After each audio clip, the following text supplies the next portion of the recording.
Bismillah. Ustaz, mohon penjelasannya, bagaimana mendidik anak yang saat ini sudah dewasa dan sulit dinasehati karena kita kurang mendidiknya di saat mereka kecil. Bukan kita, Anda, saya tidak ikutan. Saya sudah punya istri, punya anak, mungkin Anda yang tidak tepat. Apakah kalau anak-anak kita, anak Anda sudah menikah, juga masih mempunyai tanggung jawab untuk mendidiknya? Dua pertanyaan. Pertama, ada orang tua yang merasa sulit untuk mendidik anak, memberikan nasihat saat dia dewasa. Coba istighfar dulu. Mungkin selama ini Anda yang kurang perhatian kepada anak. Alhamdulillah, wassalatu wassalamu ala rasulillah wa ba'd. Ikhwas sekalian, kita telah menunaikan salat Isya berjamaah. Juga amalan sunnahnya, kita bermohon pada Allah Subhanahu wa Ta'ala semoga salat yang telah kita tunaikan diterima oleh Allah Subhanahu wa Ta'ala dengan penerimaan terbaik insyaallah. Kita coba lanjutkan, pemirsa dimanapun Anda berada. Kesulitan nasihat yang diterima oleh anak terkadang bukan karena anak itu tidak mau mendengar nasihat orang tuanya, tapi seringkali diakibatkan karena orang tua tidak memiliki perhatian yang cukup kepada anak sebelumnya. Perhatikanlah bagaimana Nabi Ibrahim, seorang nabi, seorang rasul, seorang ayah, yang dengan segala kesibukannya itu masih memberikan waktu yang luang untuk bermain, mengamati, dan hadir dalam keadaan dan permainan anak-anaknya. Sehingga apa yang terjadi? Walaupun tinggal beliau di Palestina, anaknya berada di Mekah, itu masih tetap bisa mengontrol, Pak. Beliau melihat bagaimana lingkungannya, perkembangan dia, mainnya, tentang asiknya, tentang kisahnya. Sehingga ketika orang tua hadir dalam dunia anak, anak tidak merasa kehilangan dengannya. Itu yang dimaksudkan di Quran surah ke-31 ayat 13 sampai ayat 19 itu. Ada 4 pendidikan dini yang harus ditanamkan pada anak sejak awal, sehingga anak itu akan mudah nanti mendekat kepada Allah, dekat dengan orang tua, dan bergaul balik dengan lingkungannya. Ayat 13-nya pengajaran tentang tauhid, ayat 14 sampai 15 mengajarkan tentang bagaimana pendekatan anak dengan kedua orang tuanya. Ayat selanjutnya mengajarkan tentang bagaimana pendidikan salat ditanamkan sejak dini, dan yang keempat tentang akhlak supaya dia dekat dengan lingkungannya. Nah, ini kadang-kadang yang kita lupa. Mohon maaf, kita itu bukan nabi, rasul juga bukan. Surganya tidak sedekat Nabi Ibrahim. Maaf, gelar kita bukan Khalilullah, bukan Abul Anbiya. Sesibuk apa sih?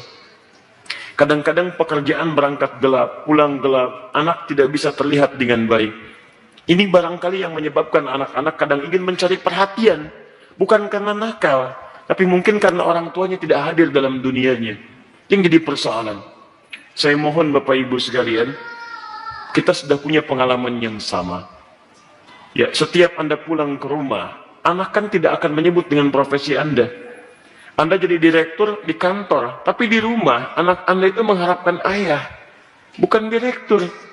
Pernah Anda pulang disambut oleh anak, Pak Direktur, Masya Allah, hebat kalau begitu Anda. Saya selama ini pulang ke rumah, anak kami masih kecil-kecil, sejak dia usia 3 tahun, anak yang pertama, itu menanti depan rumah. Gak pernah saya pulang sampai ke rumah dibuka, sampai hari ini dengan adiknya. Kalau menyambut kami, datang dia berdua, tidak pernah memanggil sampai hari ini, Ustadz, tidak. Ternyata mereka menunggu ayahnya gitu. Satu kejadian, karena tahu saya sering kali pulang malam, dia siangnya tidur. Banyak dia tidur, supaya tunggu malam saya datang. Ternyata kadang ingin menampilkan sesuatu, ingin menyampaikan pesan tertentu. Kadang ingin menyampaikan pesan bahwa saya sudah menghafal surat 8 jam tunggu-tunggu itu. Antum juga begitu. Anak antum mungkin nyiapkan karya macam-macam. Cuman ketika pulang, beban pekerjaan Anda yang di luar itu kadang dibawa ke rumah. Itu yang membuat kita tidak adil. Itu yang repot. Kadang-kadang masalah di kantor dibawa ke rumah. Nyampe ke rumah anak sudah menunggu, sudah menyusun senyum sebaik mungkin, ketika dibuka ayahnya cemberut. Papa, diam kamu. Hah? Kenapa mas? Kamu lagi ikut-ikutan. Ikut apa? Dia jadi nggak nyaman situasinya. Begitu saya datang tiba-tiba, Buya, main bola yuk. Ah, main bola tuh. Main kita Pak malam. Itu yang menarik.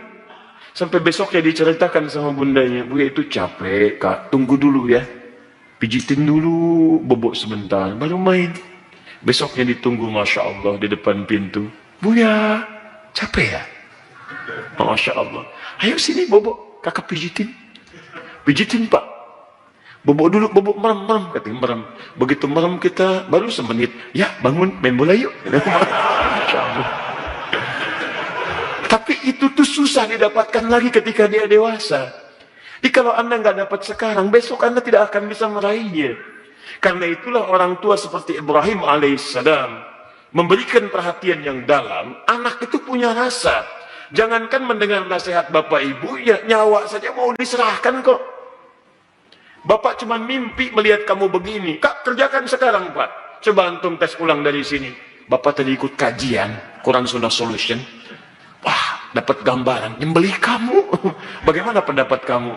Wah, sesat Pak itu. Jangan ikuti lagi. Repot gitu kan.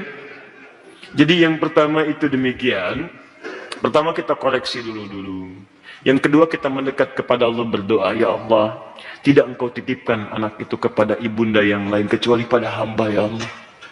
Berikan kekuatan. Hamba yakin engkau tidak pernah memberikan ujian kecuali pada yang sanggup menjalaninya. Sentuh hatinya ya Rabb. Sentuh hatinya ya Rabb. Ingat ketika seseorang telah menikah pun kewajiban untuk memberikan nafkah berhenti memang. Tapi mohon maaf, perhatian itu kan tidak terputus. Anda masih berhak memperhatikan, memberikan arahan dan sebagainya. Karena itu, jangan putus dalam memberikan nasihat, sampaikan dengan cara yang terbaik. Kalau tidak pakai bahasa akal, gunakan bahasa hati.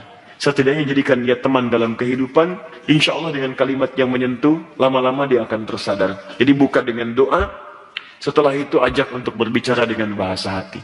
Nah, Mama bersyukur kamu sekarang sudah tumbuh dewasa, cukup pintar, teman kamu banyak. Dulu saat kamu dikandung, masuklah ke situ. Besar harapan Mama terhadap kamu.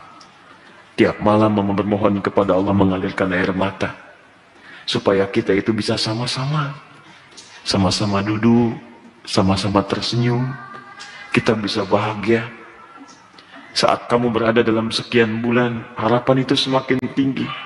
Ayah menambah peluk keringatnya supaya kamu bahagia. Kami berdoa supaya kamu tidak seperti kami, makannya mungkin terbatas dan sebagainya. Pelan-pelan sampai sudah masuk ke dalam jiwanya, baru antum sampaikan nasihat-nasihat kebaikan.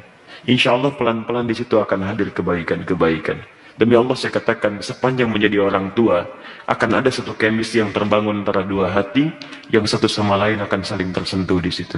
Semoga Allah memberikan kekuatan, insya Allah. Baik, tidak ada yang paling kundang kecuali dalam cerita ya. Baik.